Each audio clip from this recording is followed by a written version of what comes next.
isang residential building. Dalaga, matagpuang patay sa Camarines Zoo. Pilipinas midfielder Katrina Gilong, opisyal ng parte ng Hamar BF. Isang attorney na model, hininalang na niligaw kay Kim Chu. Isang Pilipinas sa UAA, patay natapos masunog ang isang residential building. Narito ang kwento ni Katlea.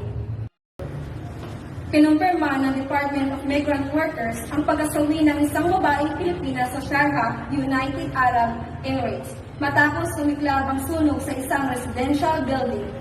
Isa namang Filipino skilled worker ang sugatan habang 11 pang Pilipino na kinabilangan ng 2 pang bata ang nailikas na mula sa gusali.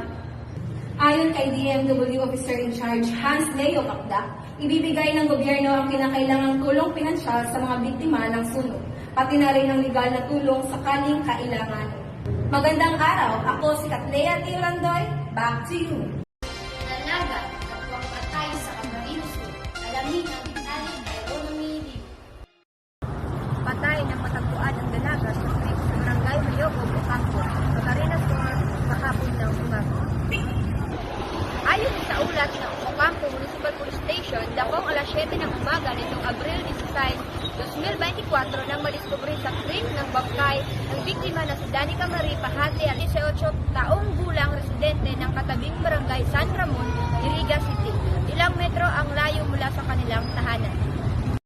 Sa panayam ng CWG News kay Maridol Galinueva, panganay ng kapatid ng biktima, nagpaalam ang kapatid na mag-connect lamang sa piso wifi, umuwi saglit, lumabas pero hindi na ito nakabalik na. Napakagulgol na lamang ang kapatid ng si Mark Sunny nang makita na nasa kabaong ang dalaga. Ayon sa investigador na si SSG Raymond Piano, inalampa nila ang informasyon na nakita itong umalis sa sayawan bago ang insidente. Nakunan na rin ng pahayag ng klinik ng kasama at social media na patuloy ang investigasyon na insidente. Justisya ngayon ang sigaw ng pamilya at kaanak para sa honor student na listed na si Danica na talang araw sana ay balak maging abogado. Nagbabalita, Ronomy Liu, ang Liu. Pilipinas midfielder Katrina Gilong, opisyal ng parte ng Hamar BF. Narito ang kwento ni Carmelo.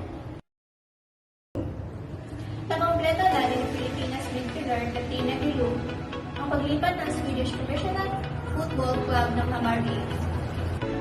Naglaro si Gilong ng 3 season kasama sa PTF na Swedish Damallsvenskan na umiscore ng 12 goals, 61 na appeal. Ayon sa Hammarby Sporting Director na si Johan Lager, masaya siyang dalhin si Katrina sa kupunan, lalo na't maraming beses na silang nagkita nitong mga nakaraang taon. Ang 30 anyos na si Gilong ay isang din sa Philippines Women's National Football Team na naging bahagi ng Philippines squad na lumaban sa FIFA Women's World Cup League. Back to you.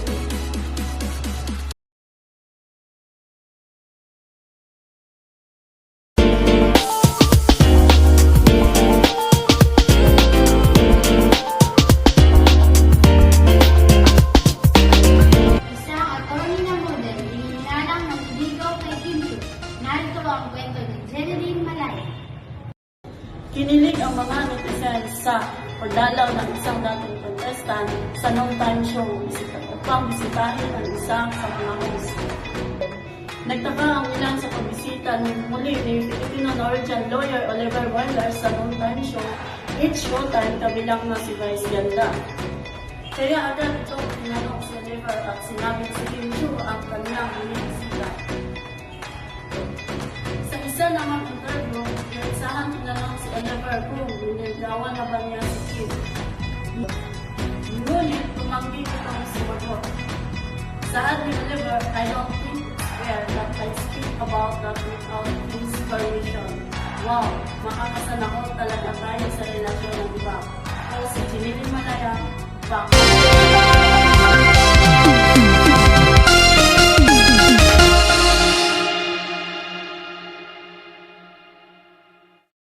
Matinding init sa Mayo, ayon sa pag-asa, ang heat index ay maaaring umabot sa matinding antas ng panganib. Posibleng lumampas sa 52 degrees Celsius. Ito ay nagpapahiwatig na matinding init at kakulangan sa ginhawa para sa mga residente. Back to you.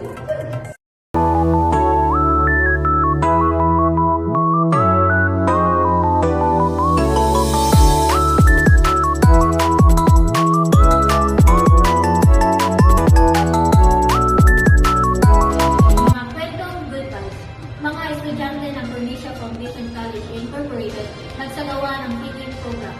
Narito ang detalye ni Tatlea.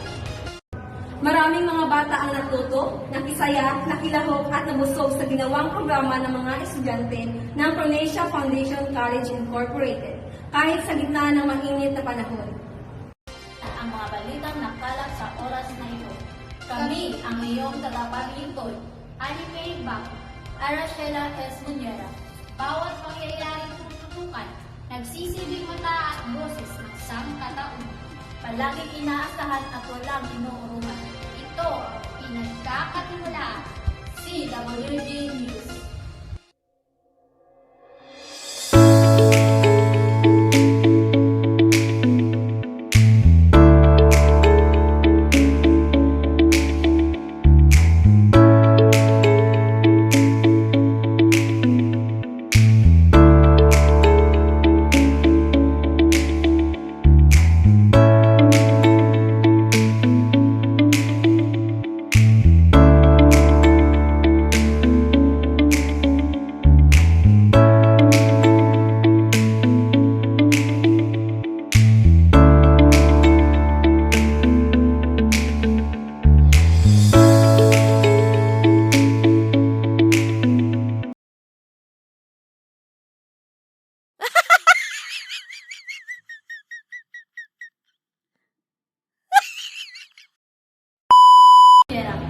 Bawat kami